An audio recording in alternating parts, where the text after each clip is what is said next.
So here we are in Bunga State Forest. This is an area that's scheduled for logging in the next 12 months, primarily for saw logs at this current time.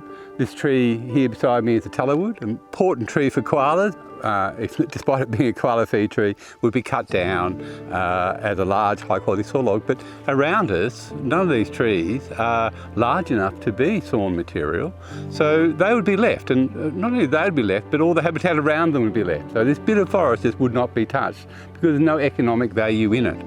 But if the government, or for example, if the Redbank Power Station goes ahead and they're allowed to burn native forest for electricity, then suddenly this has got a market value and they can come in here and virtually clear fell it. They need to retain a few trees here or there. This tree will be gone, this tree will be gone, and over there that one will be gone as well. It's a major intensification of logging. So it's not just the smaller regrowth trees that will be targeted for burning for electricity. It's the big old trees as well that have defects in them that are no good for saw logs. This is what they call a defective tree. So it's what they call forest residues because it's with normal logging they wouldn't take this tree. There's no point in them cutting it down because they can't get a saw log out of it. But if there's a market for burning native forest for electricity, then these are the sorts of trees they will target to burn in power stations.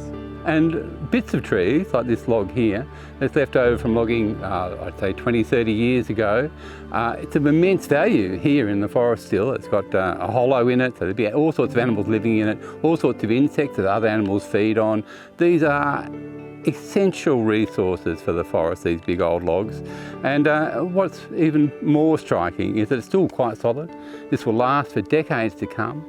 So it will store the carbon it had when it was still growing, that carbon it captured. It will still store it now for decades more if we leave it here in the forest. If we take it away and burn it for electricity, it will release that carbon immediately and add to our growing climate crisis.